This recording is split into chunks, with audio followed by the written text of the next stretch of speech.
श्री राधे। जीवन में सत्संग की एक बात ही कर लेने पर अथवा तो एक बात को ही मान लेने पर सारा दुख मिट सकता है। यह बात है भगवान की कृपालुता पर विश्वास कर लेना। प्रभु मूर्ति कृपामयी, जैसे जलेबी सब ओर से रस से ही भरी हुई है, जलेबी रस की ही बनी हुई है, ऐसे ही भगवान केवल कृपा रस के ही बने हुए हैं।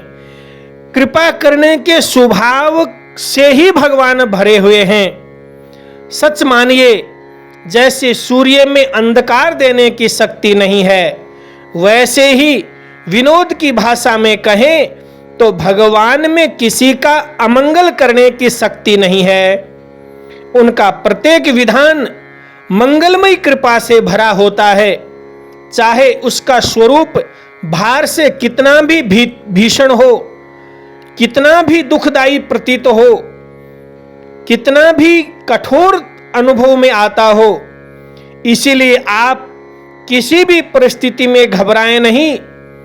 शरीर बीमार है, प्रतिकूल परिस्थितियां जीवन में आ रही हैं, दुखों के पहाड़ टूट टूट करके गिर रहे हैं, लेकिन पर्दे में प्रभु का कितना मंगलमय विधान इन घटनाओं में काम कर रहा है, इसकी कल्पना भी आपको अथवा किसी को होनी बहुत कठिन है।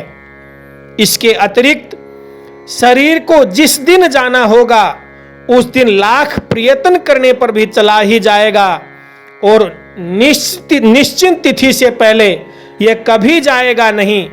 इसीलिए शरीर संसार की चिंता को सर्वथा छोड़ देना चाहिए, बल्कि आप बराबर यह भावना करें कि भगवान का जो विधान होगा वह मंगल के लिए होगा। प्रभु के हाथों में मेरा जीवन है, समर्पित है, और मुझे क्या चाहिए? जीवन का प्रत्येक क्षण भगवान के चिंतन में बीते, इसके लिए खूब सचेष्ट रहें। इस अनमोल जीवन के समाप्त होने से पूर्व ही भगवान में मन बसा लिया, तब तो सब कुछ कर लिया, नहीं तो सब कुछ करके भी जीवन व्यर्थ ही समाप्त हो गया। यह सर्वथा सच्ची बात है। भगवान की स्मृति निरंतर बनी रहे, इसी में जीवन की सफलता है, इसी के लिए चेष्टा करनी है।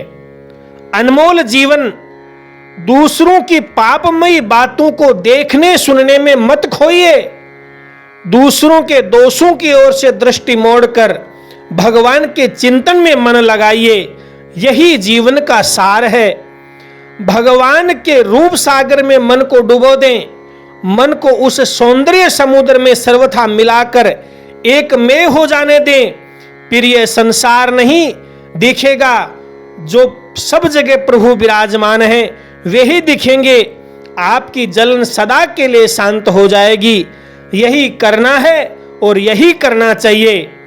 मरने से पहले पहले अपनी ओर से भगवान के चरणों में पूर्ण समर्पण की इच्छा अवश्य व्यक्ति को कर लेनी चाहिए, नहीं तो इससे अधिक हानि और कुछ भी नहीं है।